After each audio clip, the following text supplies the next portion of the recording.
Salutations à tous, aujourd'hui on se retrouve pour une nouvelle vidéo. Aujourd'hui je vais aller checker un son. En fait, comme de plus en plus j'essaye de refaire des sons un peu classiques ou des sons qui ont marqué peut-être une ancienne époque, il y a quelques années ou quelque chose comme ça.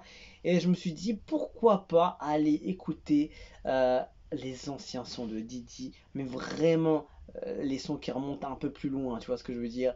Ça remonte à 10 ans en arrière, on était en 2013. Dinguerie, tu sais quoi, je vais mettre le premier son euh, comme ça peut-être que je ferai l'album, la mixtape, pardon. Déjà, c'est Mojo 32 volume 1 qui est sorti le 13 avril 2013, évidemment. Je sais qu'on m'avait déjà parlé de cette mixtape. Je crois que j'ai dû entendre un ou deux sons, genre Mes nuages, je crois, quelque chose comme ça. Et peut-être La vie c'est loin, en plus c'est les sons les plus écoutés, serait logique. Et il y a peut-être un ou même 3, 4, 5 sons en plus, je crois même. Ouais, mais en tout cas, on va essayer de se faire les sons que j'ai pas écoutés auparavant de ce projet qui date un peu de 10 ans en arrière hein, quand même. Hein. On est presque, on a dépassé les 10 ans quoi. Et donc voilà, on va se faire ça. Je vais commencer par l'introne, c'est comme ça qu'il a écrit. Je voulais faire un autre son, mais je me dis, tiens, on va écouter le premier son comme ça. Comme ça, on commence bien. Donc voilà, si vous voulez que j'écoute peut-être un autre son de Didi que j'ai pas fait, j'en ai fait beaucoup hein, depuis de lui. Parce que j'ai même commencé avec If No Beat, avec Didi, tout ça tout au début de la chaîne quand j'ai commencé. Donc j'en ai fait v'là beaucoup. Du coup, produit par Shadow Chris. Et voilà, c'est Didi B. Un trône, extrait de Mojo Throne volume 1 qui est sorti en 2013. Et let's go. 13 faraoni. Mais en 2013, donc évidemment, la prod, le style, le flow doit être semblable à cette époque. Voilà la voix qu'il a. Le jeune Mojavelli.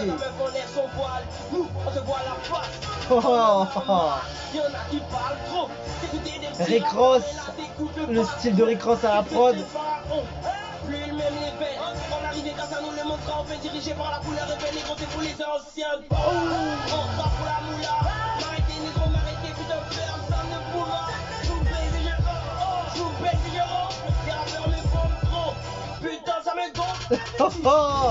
Franchement, joli hein.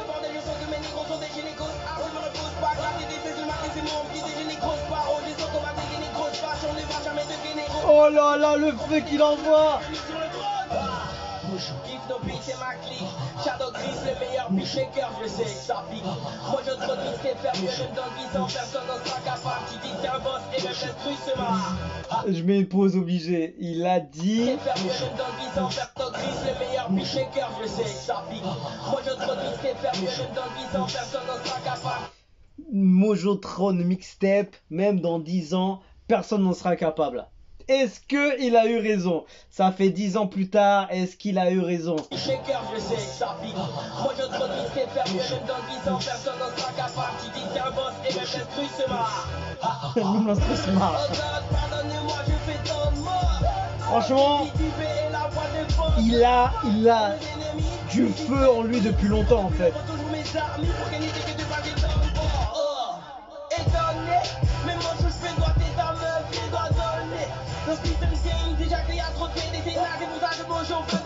Oh là là. Wesh. Ce mec là était là pour...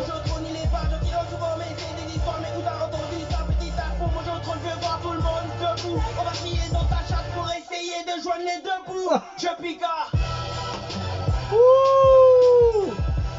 Ah là là, il n'était pas venu pour blaguer ce gars-là. Franchement, il avait le feu depuis le début à l'intérieur. C'est pas arrivé soudainement. C'est ouf hein. 2013. 2013, wesh.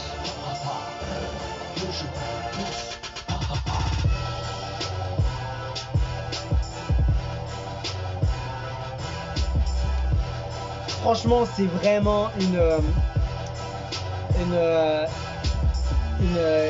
une représentation en fait, de tout ce que Didi, en fait, de tout le feu qu'avait Didi. Je sais pas comment il le voyait cette mixtape de Mojotron 1 à l'époque, mais t'avais l'impression que le gars il était là pour tuer toute la concurrence, de se faire signer en maison de disque avec ce projet. Il était là pour tout démonter. Il a pas mis une seule pause sur le son. Il était là en train de piquer intelligemment, faire des petits trucs hyper puissants. Le flow, il a pas arrêté de changer de flow technique, essayer de tenter des choses, prendre des risques, faire des choses. Non, ah non, franchement, les gars, il était en place depuis là longtemps en vrai, hein.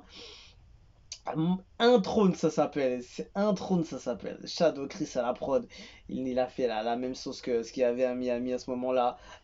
C'est une pure folie, franchement. Je m'attendais pas à un Didi en fait euh, aussi en feu en fait. Il était volcanique.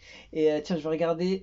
euh, Ça date de quand? Il avait quel âge à ce moment-là? Il avait 21 ans. Il avait 21 ans exactement. 21, enfin il avait la vingtaine en tout cas.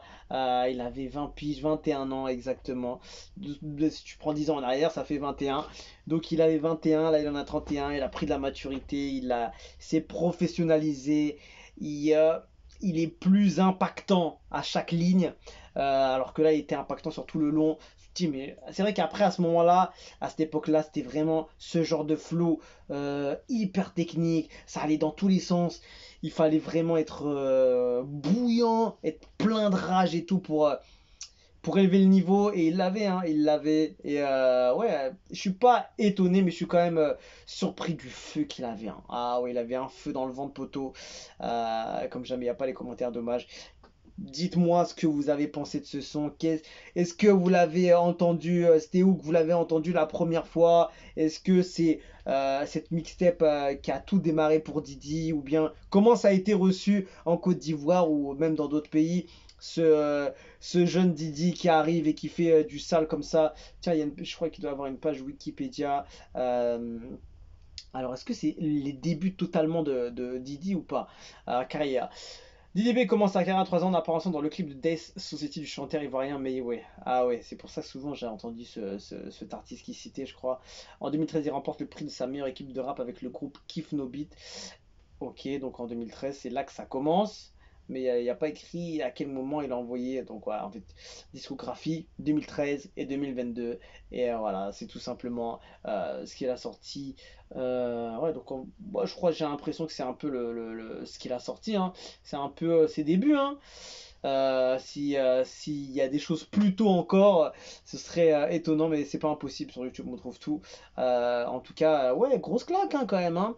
Il était plein de feu en fait. Tu vois un gars qui est déterminé à tuer la concurrence, à être le seul artiste et à faire le maximum de bruit. Et franchement, quand t'entends ça, franchement, ça envoie, hein, ça envoie. Il est chaud, il est technique. Et je sais pas ce qu'il y avait. Je sais pas si le rap était vraiment était aussi moderne que ça, peut-être en Côte d'Ivoire ou dans d'autres pays autour.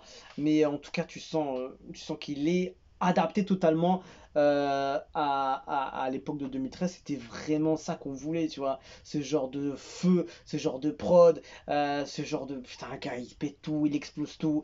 Et ouais, franchement, c'était ouf. Donc voilà, dites-moi ce que vous avez pensé, comment vous l'avez reçu quand vous l'aviez écouté, si vous l'avez déjà écouté, si vous le découvrez, qu'est-ce que ça représente pour vous, ce projet ou ce titre. Dites-moi tout, on va écouter ça et si vous êtes chaud, on va écouter d'autres sons peut-être de ce projet ou d'autres sons que j'ai pas fait, on va checker ça. Donc voilà, on se quitte dessus, je vous dis à la prochaine et ciao ciao.